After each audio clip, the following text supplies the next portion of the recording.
Hello. My reading today is from the first book of Samuel, chapter 1, verses 1 to 28.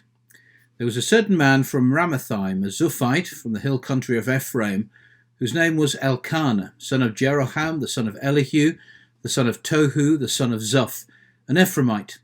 He had two wives. One was called Hannah, and the other Peninnah. Peninnah had children, but Hannah had none. Year after year this man went up from his town to worship and sacrifice to the Lord Almighty at Shiloh, where Hophni and Phinehas, the two sons of Eli, were priests of the Lord.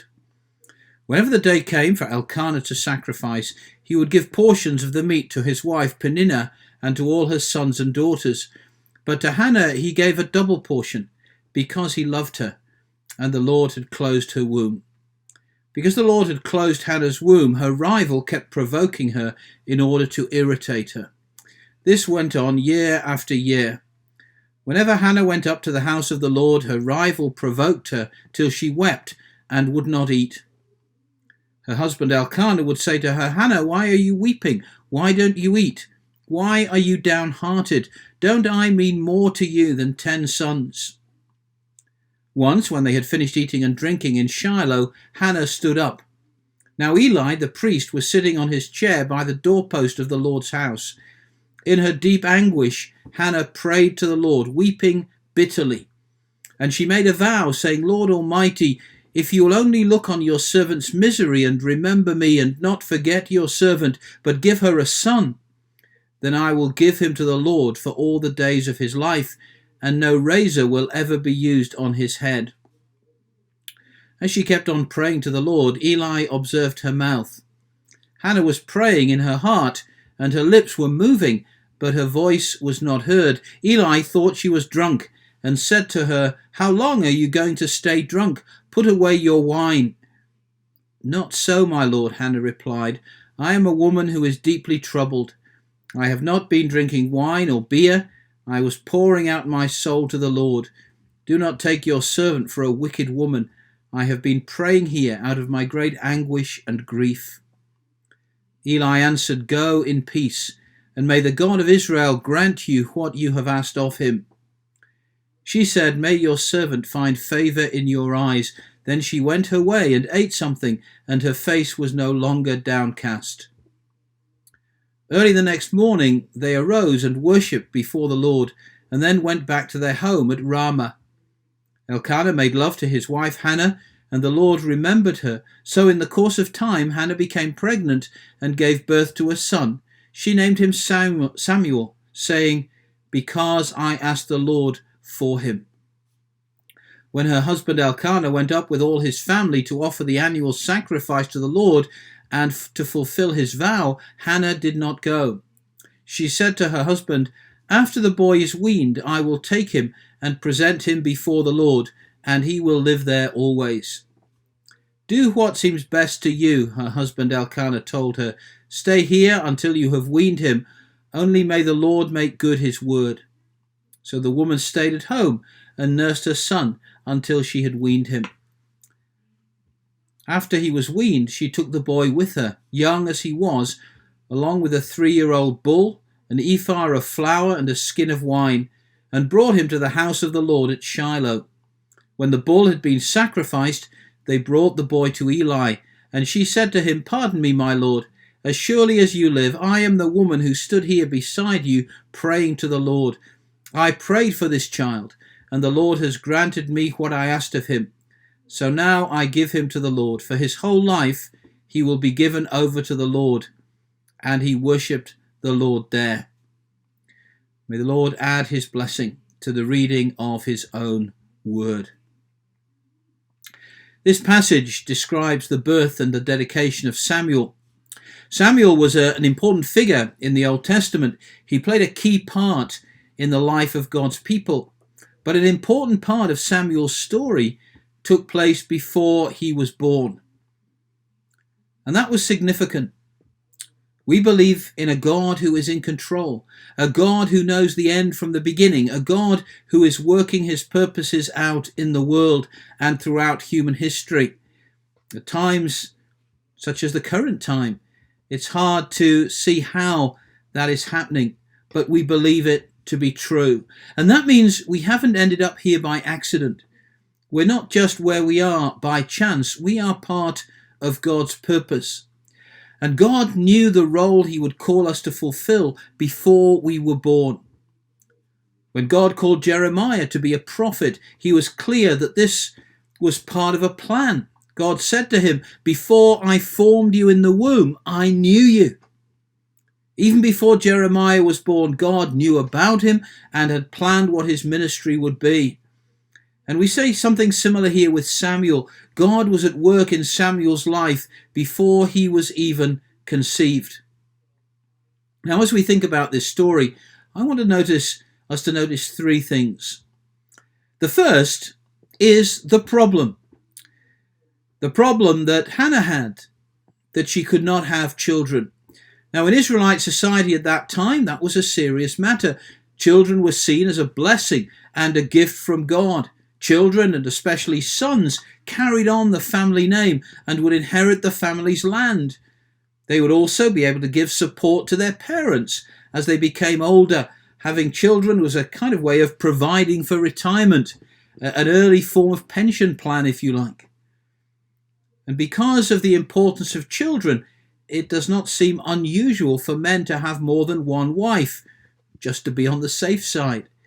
We see that, for example, with Abraham. His wife Sarah seemed not to be able to have children, so Abraham took Hagar as a second wife. Jacob married Leah and Rachel. And here, Elkanah, Hannah's husband, had two wives, Hannah and Peninnah. And Peninnah did have children, so the problem was not so serious for Elkanah, but that made it even worse for Hannah. It seems strange that although the ideal for marriage in the Old Testament is one husband married to one wife, it does not condemn polygamy. It's not something, of course, we do today, but it seems to have been acceptable in that culture at that time. And this, by the way, is a reminder that when we read the Bible, and especially when we read the Old Testament, we need to interpret it carefully. We can't just apply it literally. And the truth is that the ethics of the Old Testament are a little difficult to explain. It seems that God allowed certain things even though they weren't ideal. Having said that, whilst polygamy is not condemned, it does often lead to trouble. David had several wives, and that led to fighting between his sons. Solomon had many wives, and they led him away from God. More often we see tension in the relationship, rivalry, because one wife was favoured over another, or because one could have children and the other couldn't. We've seen already favouritism that Jacob showed to Rachel and to Rachel's children. We looked at that a few weeks ago. Elkanah loved Hannah, it appears, more than Peninnah, and he showed it. We don't know anything about the family, but it's not impossible that Elkanah had married Peninnah because Hannah couldn't have children. In any event, the situation was also difficult for Peninnah, and she hit back by taunting Hannah. And Elkanah probably didn't make life easier. His words to her in verse 8, "Don't I mean more to you than 10 sons?" sound sympathetic, but they show that he has missed the point. He is okay, he has his family. But in that society, Hannah would feel that she was not fulfilling her role as a wife. And the more Elkanah told her and showed her how much he loved her, the worse she would feel. And so we have Hannah here feeling unfulfilled and isolated. Now, of course, in our society, we see things a little differently. A wife may well find fulfillment in other ways than having children, but women and men can face similar kinds of problems. It may have to do with the family, or it may be something else. The feeling that something is wrong, that there's got to be more than this, that we're missing something important in our lives, that there is a role for us that we are not fulfilling. Of course, one solution is for people to find themselves, to search, to discover who they really are. And there's no shortage of self-help books and courses and self-styled gurus to help with that. A whole industry has grown up around the fact that people do feel isolated, that they do feel alienated, that they feel unfulfilled. And the cynic in me wants to say that part of that industry encourages impossibly high expectations just to make us feel that need of its help. Though, of course, for many it is a real problem. And that was a problem for Hannah. Hannah didn't have the benefit of all the so-called help that is available today. She really had only one place to turn, the same place that we should all turn. When faced with a problem, she turned to God. And so we see the second point here, and that is prayer. On 2 occasions, close together, we're told that Hannah could not have children because the Lord had closed her womb. Interestingly, once is in relation to the way Elkanah treated her, and once is in relation to the way Peninnah treated her. They treated her very differently, but both seem to see her as someone who has missed out on God's blessing. And no doubt Hannah would have seen things the same way. Her response, though, is not to blame God, not to rail against him and complain about how unfair it all was. Why should this happen to me? Again, that might be the way people react today when things go wrong, when things don't work out the way we want them to or think we should. We complain. If we can, we find someone to blame, and some end up blaming God. In Israel, though, and for Hannah in particular, to emphasize that the Lord had closed her womb was also to recognize that he was in control of the situation. Now, there may have been a medical condition lying behind her problem. We really don't know anything about that. However, what is clear is that the last word is with God. Hannah knew that, and so she prayed. Her misery and need brought her closer to God. It led her to trust him more. And so we see her deep in prayer, and not only praying, but desperate in her prayers. She poured out her soul to the Lord. Her prayer flowed from her anguish and grief. In fact, there are 4 references to Hannah praying for a child in verses 10, 12, 26 and 27. Twice before and twice after her prayer has been answered. Prayer is a key issue here. And so is Hannah's faith. On this occasion, Hannah had come with her husband to Shiloh.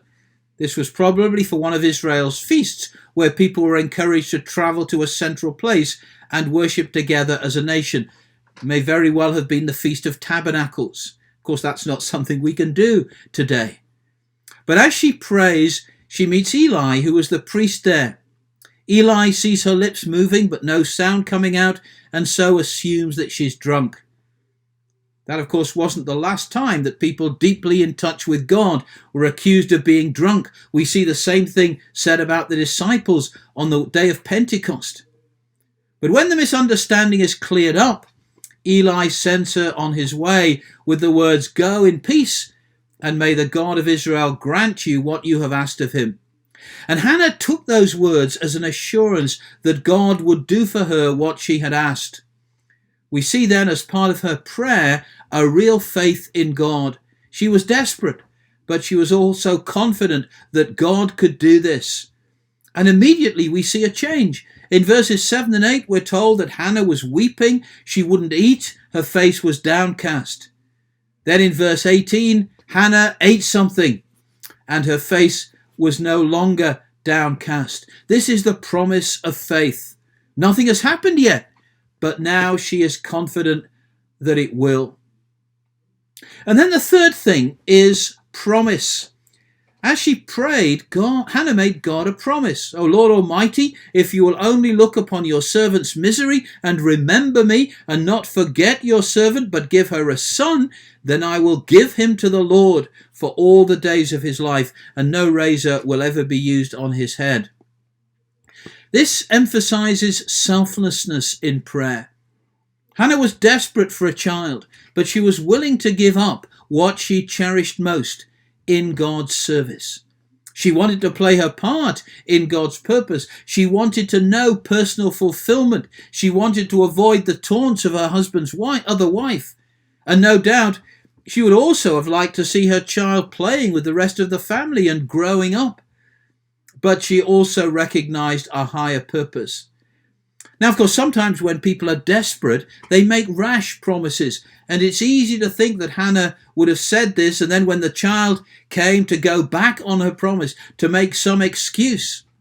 That did happen, though it wouldn't have happened too often. And we can perhaps remember the story of Jephthah, who made a very rash promise that if God gave him victory, he would offer as a sacrifice the first thing that came out to meet him when he returned home. And that turned out to be his daughter. And he went through with it. Later in Israel's history, though, it did happen a lot more that they went back on their promises. And it can happen today. In a moment when we're feeling very spiritual, very committed, we can make promises to God. And there's nothing wrong with that. But then in the cool light of day, or when it really comes to the crunch, we have second thoughts. We sing things like, "All to Jesus I surrender."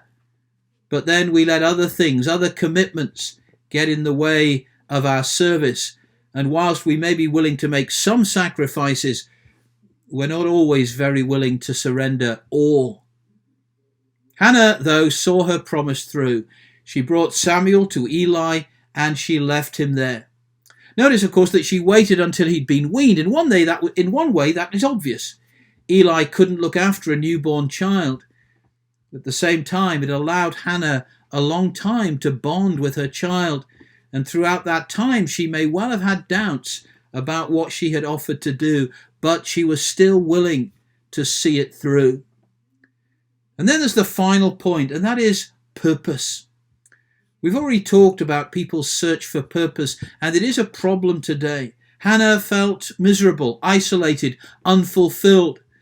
But for her, the answer was not in a book or in a course or in getting the right life coach. It lay with God. Finding her purpose in life did not lie in deep inner searching. It lay in a deep commitment to God. A commitment that meant being willing to surrender everything, even what was most dear to her, in God's service. And that's where we need to look as we face those crises of confidence and of identity. Who am I? I am the person God has made and the person God has called, and my purpose and sense of fulfillment is found only in relation to Him and in deeper commitment to what He has called me to be and to do. As I began by saying, this passage is also very important when it comes to thinking about God's wider purpose. Samuel was a key player in the unfolding of God's purposes for His people. And in this passage, we're already given hints of that. At the moment, Eli is a leading figure in the life of the nation. Shiloh is a central sanctuary where people come on these special occasions. But we're also introduced to his sons, and especially in the following chapter to their weaknesses and their failures. And that is contrasted with Samuel in chapter 2, verses 17 and 18. The sin of the young men, that is Eli's sons, was very great in the Lord's sight, for they were treating the Lord's offering with contempt. But Samuel was ministering before the Lord, a boy wearing a linen ephod. This points to the fact that in time, Samuel will replace Eli's sons, and after Eli will become the leader of the nation. Now, Hannah wasn't aware of that. She knew something special was going on, but she would have had no idea how significant Samuel would become. Even so, though she didn't fully understand all that her sacrifice would mean, she was willing to commit herself to God's purpose, and even though it did mean sacrifice, to do it joyfully. Now, she must have wondered why God had prevented her from having children year after year, and why year after year God had not answered her prayers. And she must have wondered too, why did He answer this time? And the answer is that now the time was right. God does answer prayer, but we have to wait on His timing. And the way He does things is not always the way we think He should do things. Hannah was part of a wider plan, and we need to see our lives and our prayers as part of something wider, something bigger. Yes, we face problems in our lives, sometimes very serious ones. The answer for us, as with Hannah, is to pray to let God speak into our lives with his words of hope, and to respond with a deepened commitment to play our part in the fulfillment of his purposes. Amen.